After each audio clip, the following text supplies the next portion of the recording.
Welcome to the intersection of technology, cybersecurity, and society. Welcome to ITSP Magazine. You're listening to a new Securing Bridges podcast. You're about to join Alyssa Miller as she sits down with senior and executive security leaders to share stories of success and failure while working across business teams. It's time to build and secure the bridge to the business. Knowledge is power, now more than ever.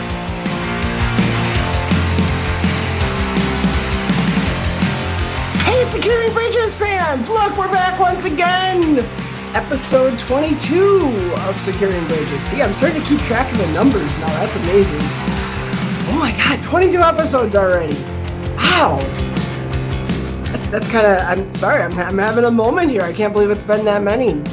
But happy you're all here with us, joining us once again. We've got yet another great show for you. We are talking, as we always do, on Securing Bridges. How do we bridge the gap between the security folks and the non-security folks? A lot of times it's in business. A lot of times it extends beyond business too. We've had so many different guests. We've talked about how to do it between government and the private sector. We've talked about how to do it between, obviously different areas of the business and so forth. So we're just going to keep it going here. We got another great show, another amazing guest. I'm super excited for this one today. So let's get into it. With us today, I'm super excited. One of my most favorite people in all the world. It's Stefani Goerlich. Stephanie, how are you? I am so good. Thank you for having me, Alyssa. Awesome. Well, thank you for joining. This was one I kind of, little red circle on the calendar if I actually had real calendars anymore. But no, I'm really excited to have you. So tell our viewers, listeners, just a little bit about yourself. Okay. Well, when I start, they're probably going to wonder why you're talking to me, but I promise they'll have the answer by the time they're done. I am a clinical social worker and certified sex therapist. I work with erotic minorities, gender, sexuality, relationship differences. Specifically, I tend to concentrate on the BDSM and kink communities. I write about their lives, their mental health, their worlds, their risk and safety factors. And I'm also a PhD in clinical sexology who got bored doing that. And so I enrolled in a cyber criminology program. So I'm currently studying cyber criminology with a special interest in what they call, and I cringe at, cyber deviance, specifically the way erotic minorities, both the law-abiding and the less so, move around online and in digital spaces. I am waiting to see if I get into a program that would let me do some deep dive research into the intersection of anti-Semitic messaging and anti-sex messaging and how those two are used by extremists online to radicalize people and to kind of create narratives that cause stigma for all kinds of people in our country today. So I'm doing a lot of work around cyberspace and sexuality and the intersection of that and technology. And all of that is culminating in a conference that we're doing, myself and my partner, Wolf Goerlich, next year in Detroit, called Securing Sexuality, that's going to bring together privacy and security experts with the sexual health community to talk about users who are also our clients and clinicians who are also recommending tools and tech and products, and how we can make the digital and technological world a little bit safer for the people who use technology to enhance their relationships and sexuality. There is so much there I can't wait to dive into. This is great. But first of all, hopefully people just figured it out. I mean, right from the start, you described exactly why you're here, right? I mean, not only are you in this cybersecurity program, but even before that, the people you're working with have such an absolute need to understand their own privacy and cybersecurity threats and that threat model and just basic concepts for how they protect themselves. Now, you used a term, and I want to see if I think I remember you said erotic minority. Is that what you said? I said erotic minority, indeed. Can you just help me and everyone else just sort of understand what you actually mean by that term? Yeah, so I suppose the easiest way to say it would be we could say it's a little bit more of an academic term for kink, right? Like there's this idea that there's like vanilla people and then there's kinky people, and those two very rarely interact or overlap. When really the idea of kink is very time and culture specific. So what is completely mainstream and normal and vanilla in one country or at one time period in America is aberrant, deviant, criminal at other times or in other places. So instead of labeling things as vanilla or kinky, I talk about things as being erotic minorities or minority practices, because that takes kind of some of the value statement off of it, or the assumption that if somebody's doing something different, they're doing something bad, wrong, or weird. And it just acknowledges that they're doing something that maybe other people don't do. Okay. No, and that's fair. And I want to explore, because like I said, it was even a term that I didn't recognize. And I think that sets kind of a stage for the conversation today, right? Because we're talking about people who, I'll admit, in the back of my head, I wonder, are they even minorities? When we think about what is actually vanilla or socially acceptable, I got to admit, I kind of wonder how many people really fit into just that and nothing more. But regardless, at least we understand what we're talking about. And these are people who are, at least if nothing else, more open and exploring, I would assume, those areas of their sexuality. And as such, yeah, they have that tendency to potentially be vilified. Yeah. And that's very true. And when we talk about erotic minorities, it can be people that practice ethical non-monogamy or who have open relationships, people who are poly and, have multiple relationships, my kinksters that I already talked about. But so many of those individuals find their community in online spaces, because you're right, there's so many more people engaged in diverse practices than are talking about their practices. And that makes sense, because there's a time and a place for talking about what we do in the bedroom, and it's probably not at work over lunch. So the quiet part of it, as opposed to the secret part of it, it makes sense. But so many of my clients and their communities find each other online. And so that's really where this idea of privacy and security and risk come into play in my practice. So I'm kind of curious about that. When we talk about, okay, they find that, and I don't think that's probably not a surprise concept to anybody watching, right? That, people who are in various sexual communities are able to connect online more so than they were before we had the internet. The thing I always kind of wonder about that is it because of the general anonymity that really have, but the kind of perceived anonymity that we have online, and so people can more openly talk about it? Or is it because there's a small number of people who will openly discuss this in any event, and now they're able to make those connections across broader geographical areas given the internet, or maybe even a combination of the two? It's definitely a combination of the two. I think in every community group, whether we're talking about a sexual or relationship community or religious community or cyber community, we have the people who are more extroverted, who have places or lifestyles that let them just let their freak flag fly, no matter what that form takes for them. And the other people who have commonalities or have curiosities about that will gravitate towards those louder voices. So it starts with, if you think back pre-internet to like the 40s, 50s, 60s, it starts with that one guy in the neighborhood everybody knows is just a little off. And then all the teenagers in the neighborhood are like, all right, I know I can go and ask him anything. Or I know I can go to her if I get in trouble. And so there becomes a support network that builds up around those people who have a life and a safety net around them that lets them be loud and proud about whatever it is they're doing. And that makes sense. Obviously it for people who do that, it's freeing. I mean, I can speak to my own experiences, maybe not necessarily sexually. I don't know that I've been that open about that, but I've been open about other areas of my life.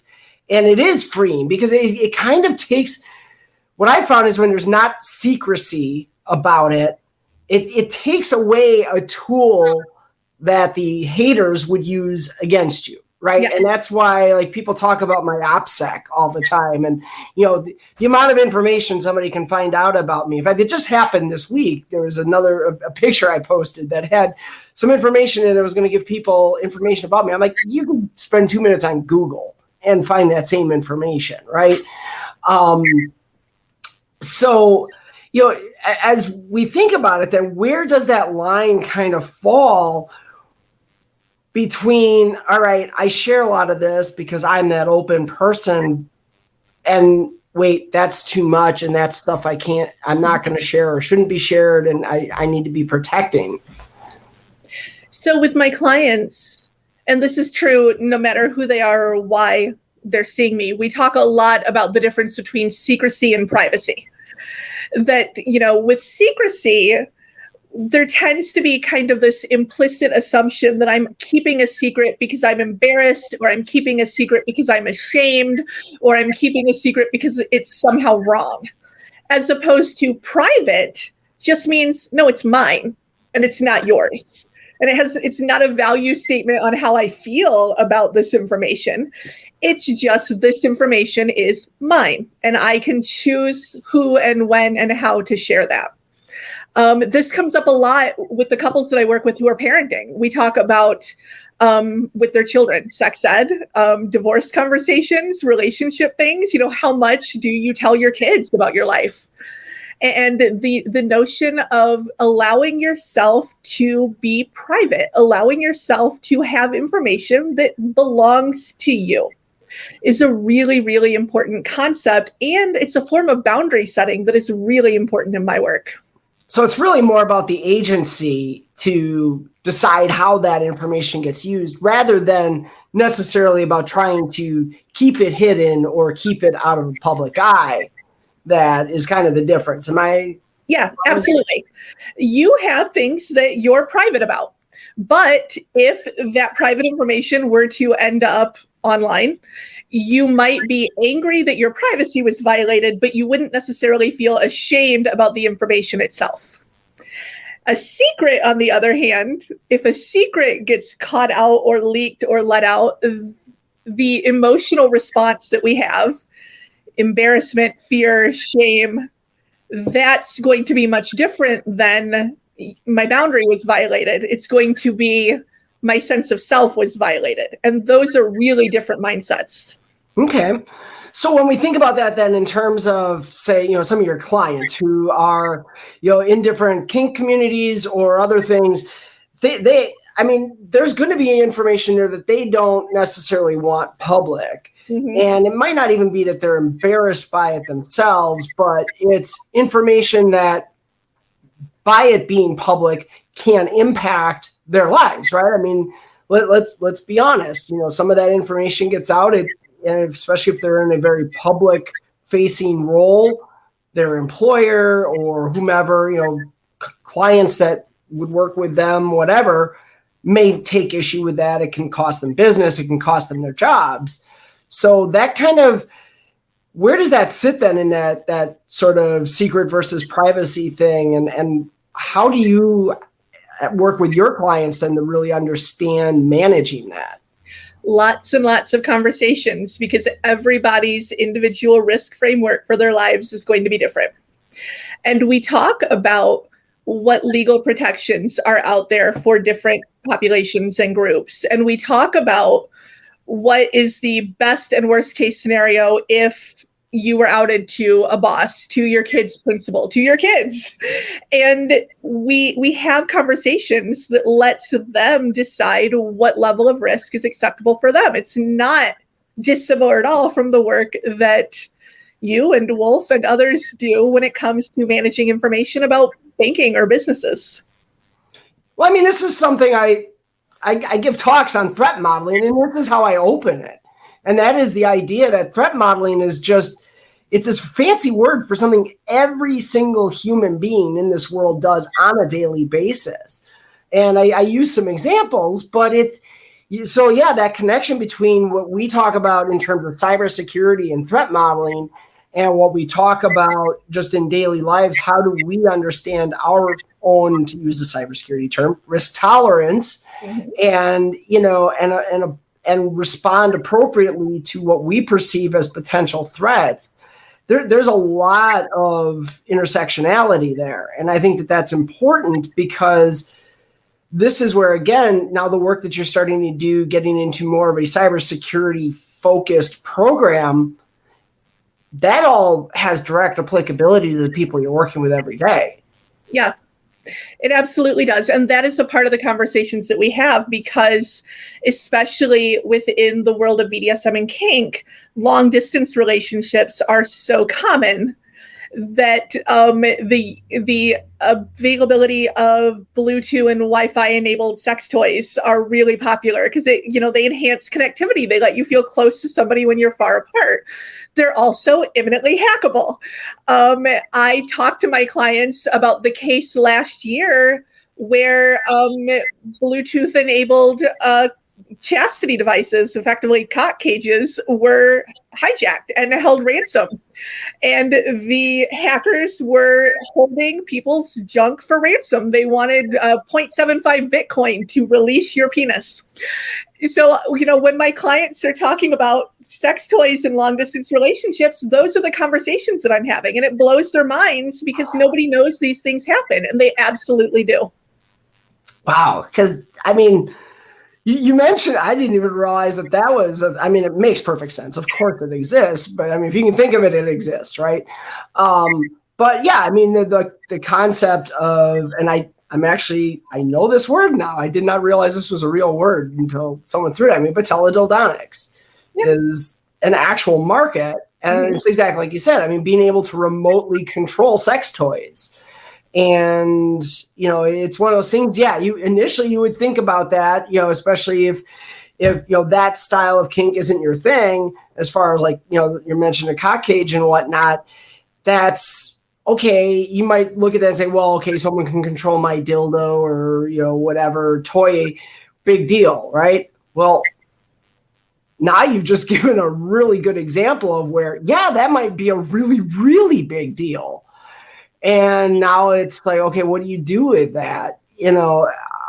So as you're trying to coach people through that, where is you mentioned that some of them are kind of surprised, but most of them are. Do you find that some of them have sort of already gone down that path and just, accept that, or where do you kind of land with those conversations typically? So I think people are more accepting of the risk for social media sites than they are with toys. The idea that their toys are hackable is a complete shock to most of the people that I talk about this with.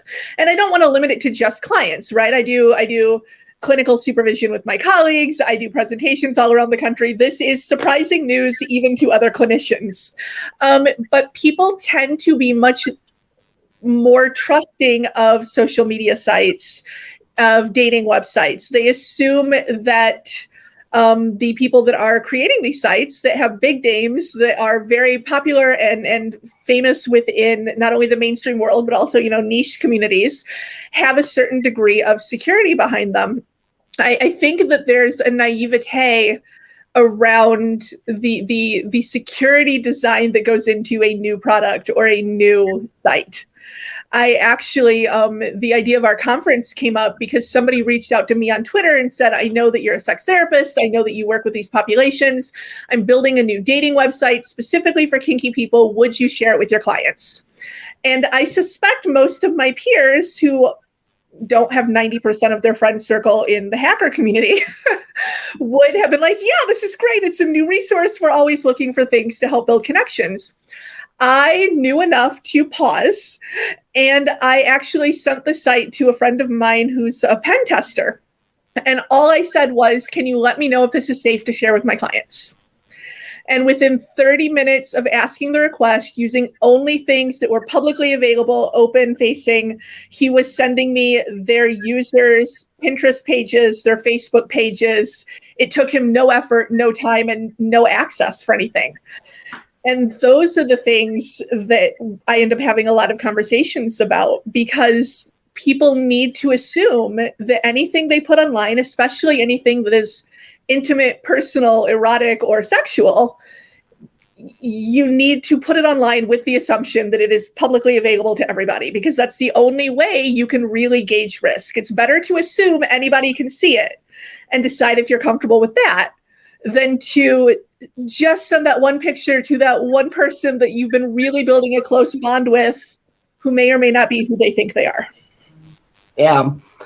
I mean, and here's where I date myself a little bit, but I mean, Ashley Madison, anybody? Hello. I mean, that was a huge ordeal when they were breached. And I mean, we're talking, what was that? God, that's got to be almost 10, 12, 15 years ago now? 2015, I think. 2014, 2015? Is that? No, it had to be sooner than that, right? Because I'm just thinking back through employment history and where I was working. I remember when that came down, because we had someone I worked with who was exposed via it. You want to know how I can usually date it? And I might not be super precise, but I can usually date it. And you're either going to laugh or you're going to gasp, but I'm okay with either one. Because my ex-husband was in the breach, and that was before my divorce. And that's how I can generally ballpark when that news came out. There you go. Okay, fair. Nice. Not the thing that you want to have happen, but all right, there it is. So, but yeah, I mean, I look at that and it's like, so way back again. Okay. But back then already, like, we knew these things weren't safe. And I think about it now, and it's like, I have an ex who did, I don't know if they still do, but did, streaming. And I remember being told, oh yeah, I'm safe because look, they do all this stuff. I had to send them my driver's license and everything else. I'm like, and you thought that's safe? That's for their liability. That's not for them protecting you. Yeah. How do you figure that makes you safer? And it was a long conversation with them about, look, there is nothing here that's making you safe. In fact, if that site gets breached, boy, there's a lot of information that just got given up about you. I actually, oddly, have similar conversations with my peers, especially since COVID happened and so many of us moved to telehealth-only practices. Because in order to provide therapy in the United States, you have to have a national provider number. And you have to legally provide specific information about where you're practicing. And if you're a telehealth provider, that information is FOIA-able. And so they don't bother to keep it private. Anybody can go online and look up their healthcare provider, therapist or doctor, whoever, look up their national provider number, and it will give them address, employer, contact information, everything. And so for clinicians who are doing telehealth practice, a big part of the conversations I've been having have been use a mail drop, get a virtual address, do something. Otherwise, your home address is listed as your practice and it is publicly available thanks to the federal government. Yeah. And again, for the work that you're doing in particular, like there's a major threat there, right? I mean, having that information exposed, that, especially now when we're already seeing, bomb threats against hospitals that provide trans care and things like that. Same boat, it feels like that same threat is going to exist for folks in your shoes who are providing that as a service, because there is this weird, violent, cringe faction out there that, in recent years just feels emboldened to do whatever the heck they want and let their hatred flags fly. So what can we do in your mind, in your view, to start kind of reaching people like your peers, for instance, and help them understand this a little bit better? I think a huge part of it is the same talks and conference presentations and panels that happen in the cybersecurity world. I wish that people would pitch those outside of the industry and go into other communities. Approach, the American APA, the American Psychological Association, and National Association for Social Workers. Look at your local or state mental health provider groups and look at their conferences and say, I would love to come and do a talk on cybersecurity for therapists. I would love to come and do a talk on risk mitigation strategies if you work with violent offenders or if you work in settings with people that may be potentially volatile. I don't want to stigmatize anybody by saying, if you work with these diagnostic codes, you need this help. But I mean, there are clinicians who know they work with more high-risk populations than others. And it would be amazing if the people that had that information, who do such a great job of informing and educating themselves within cybersecurity, were to start offering those same talks outside of that world. So let me ask you this, and this is me poking and prodding a little bit. Do you feel like that community, the therapist community, or I'm not sure I'm using the right terms here, I apologize, but are they receptive to it? And here's why I ask, I'll qualify it, is I tried to do the same thing with human resources, right? I have tried on multiple occasions now submitting to not only the largest and primary human resources conference in the country, at least, but others as well. They don't seem to be interested at all, right? Like I've pitched, all sorts of different talks, and I can't seem to get their interest in even hearing that. So I'm curious what your thoughts are. Do you feel like that is or is this something too, where we've got to kind of overcome a bit of a barrier? I actually think there's a little bit of a difference between HR and healthcare, specifically mental health care. Because in HR, I think the HR teams, the HR organizers are assuming that the companies and organizations have that covered. That we don't need to hear the content because our security teams in our company are going to make sure that we know what we need to know. In mental health care, the vast majority of us are in tiny, small little practices or are solo practitioners. Alternatively, the next biggest group is working in community mental health. So they're typically driving from client to client. They're typically going into client homes. They're doing intensive outpatient work. Clients are coming to see us. We might be the only person in the building. And so I think there's a little bit of a difference between, well, we got guys that do that. And this is how you can keep yourself safe if you're concerned that you might have a client that could become volatile. Or you brought up the children's hospital bombing threats. I have friends that are professional sex educators who have been called groomers simply because their job is, this is how we teach age-appropriate sex education. This is what you would say to a 4-year-old versus a 14-year-old, and these are the differences. The fact that they are acknowledging that children need information at all, they are being called groomers and they are being attacked professionally. So between the practitioners that are working in very small, isolated settings, the practitioners that are working in large agencies, but with potentially more volatile client groups, and then the people that might be working in other fields, but are experiencing some of those exact same threats that you were talking about. I think that the audience is there. I just think they don't know who to ask, and the security world doesn't typically reach out. Sure. And that makes sense, right? I mean, and that's what is going to make it easiest, is if there's an audience there that actually is looking for or craving that message. So the listeners out there you go. Here's a really untapped area that we can start connecting cybersecurity to some individuals who really need to hear it, who need the message, who need that knowledge more than anything else.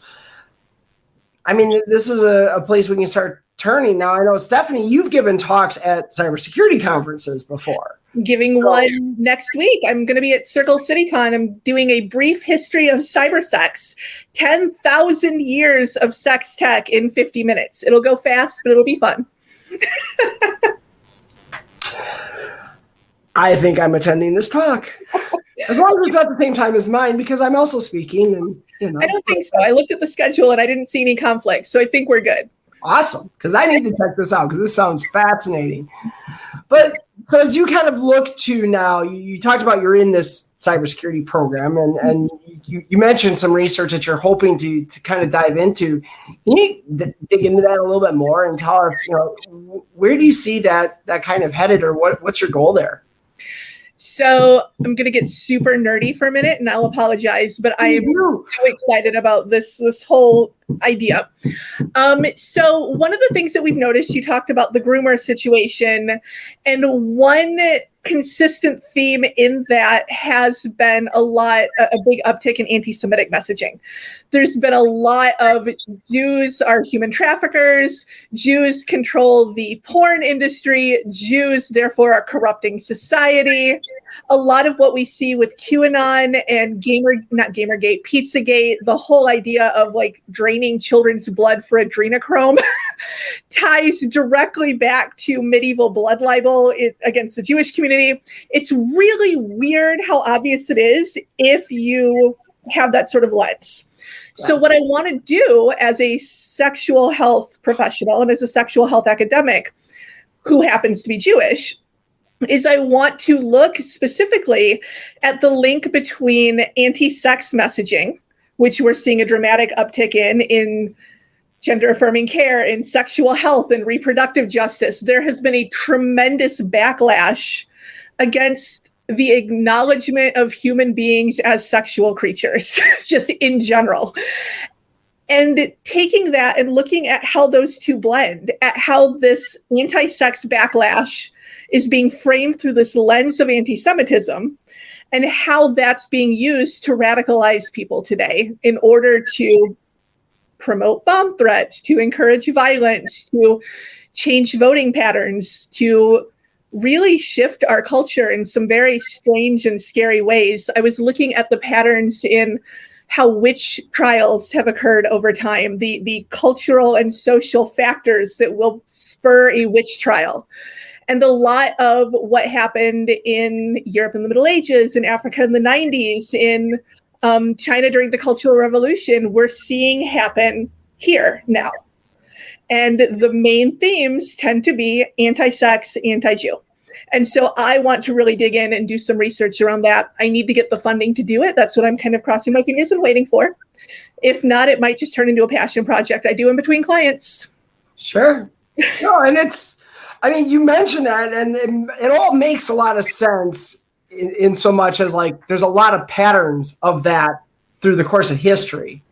The obvious one, of course, being World War II, and we can think about, Nazi Germany and exactly what you just described, the vilification of Jews, the vilification of anything having to do with sexual anything. Mm-hmm.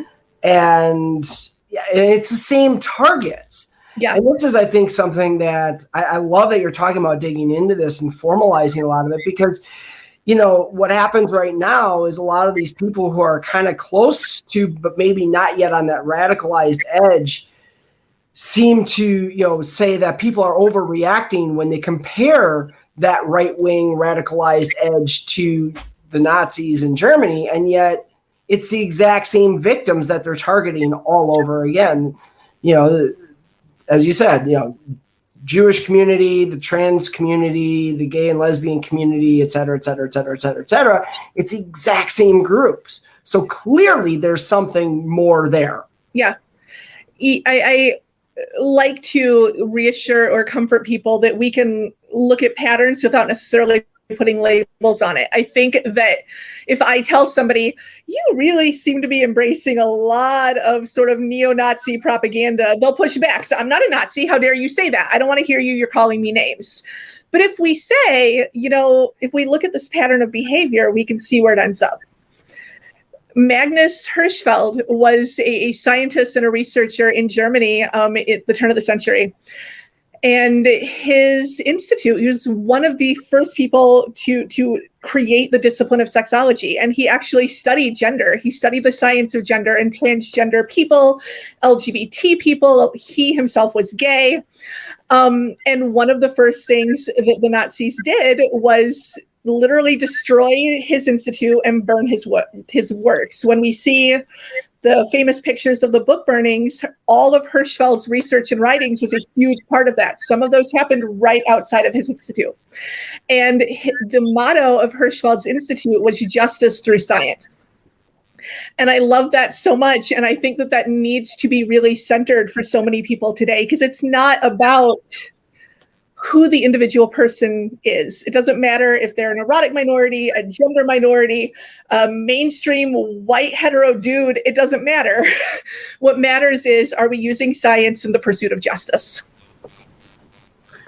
And I mean, we're talking about, you know, when we talk about cybersecurity, we're talking about a community where there's a lot of that logic side of things that gets applied typically, right? And, you know, we've somehow, and you watch like discourse on social media and you see how the cybersecurity community in particular has sort of almost adopted ourselves as, you know, to some degree, defenders against misinformation. And of course, that's what all this comes down to. It's misinformation campaigns that, as you said, are used to radicalize and to drive a very different objective. And so, you know, I'm going to be kind of curious to see, as you start to really formulate this, where that turns and how, you know, ultimately, since you have that kind of understanding of the cybersecurity end of this, where that maybe gets intertwined in all of this. As a social worker, I'm trained to look at everything through a systems lens, right? My academic brain looks at how the system functions. And living in the cyber age, the technological age that we do, you can't separate technology. The technology is the system. And so much of cybersecurity, what we block versus what we allow, what we tolerate versus what we refuse, all of those decisions are happening within the world of InfoSec and cybersecurity, and they are having profound cultural ramifications. The case this week with the giant horrible site that I'm still not comfortable necessarily talking about came down to cybersecurity companies making decisions. Yeah.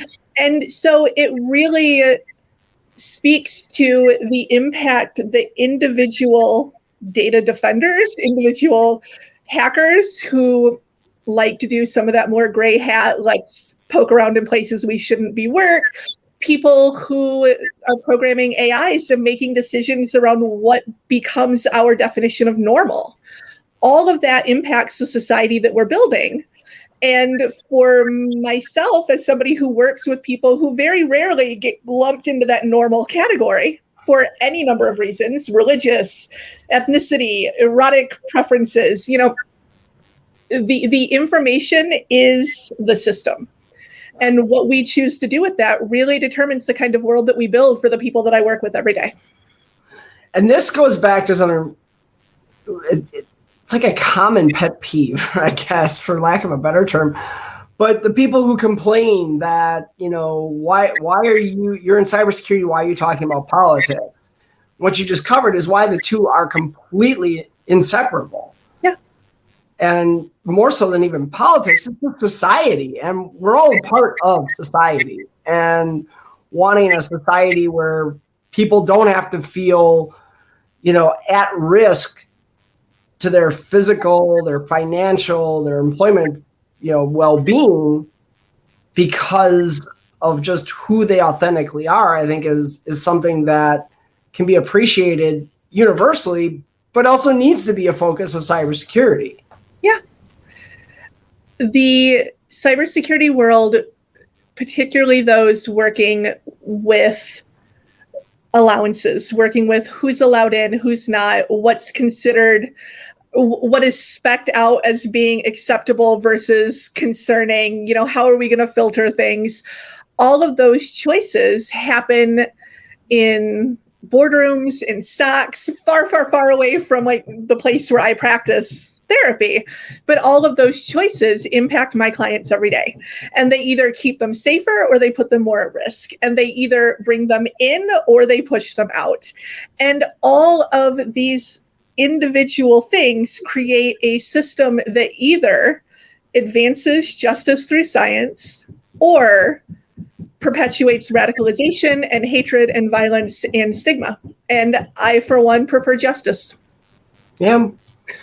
No, and we had a past episode, and this might have even been when you and I started talking about getting you on the show, but I had Dr. Olivia Snow on here, who is also Mistress Snow. Yes. And she pointed out that, oftentimes if you want to see, where the cybersecurity industry is headed, watch sex work. And I feel like, the kink communities and such that you work with probably are similar in that regard. And I realize there's probably even some overlap with sex work there as well. But, there's a lot that can be learned just by watching both the threats that those communities are subjected to and even sometimes how they respond to those threats. The overarching theme or message, if there is a broader message in my Circle City talk beyond, isn't it cool all that we've done over time, is that every time humans have a tool, the first thing we do is sexualize it. Every step of the way. The oldest statue ever made, from something like 7,500 BC. I'm not going to put the date on it, but literally the oldest extant statue that any archaeologist has found.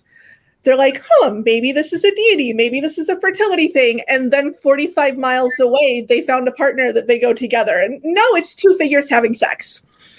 So, truly, the technology follows sex, and sex spurs innovation. Oh, so totally. Everybody's safe in the process.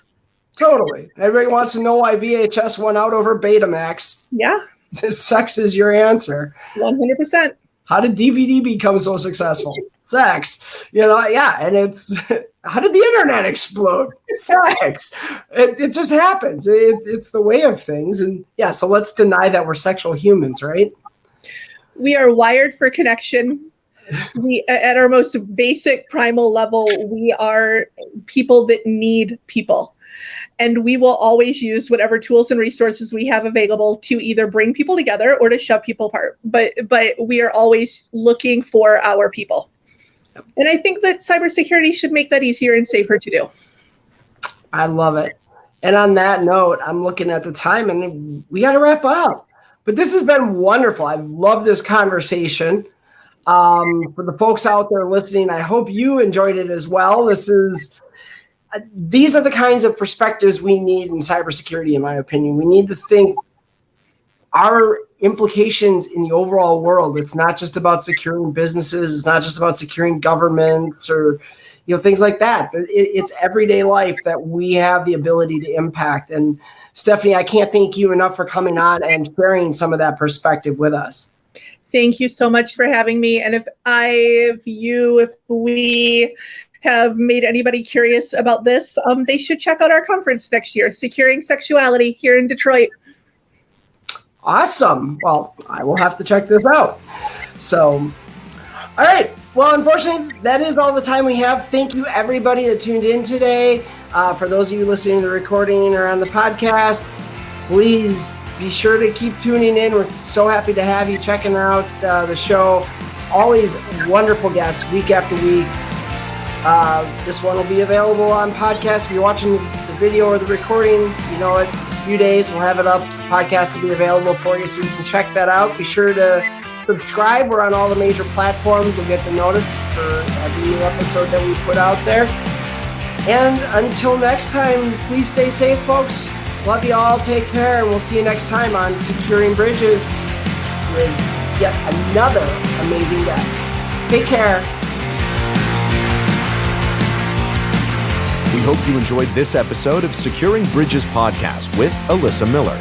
If you learned something new and this podcast made you think, then share itspmagazine.com with your friends, family, and colleagues. If you represent a company and wish to associate your brand with our conversations, sponsor one or more of our podcast channels. We hope you will come back for more stories and follow us on our journey. You can always find us at the intersection of technology, cybersecurity, and society.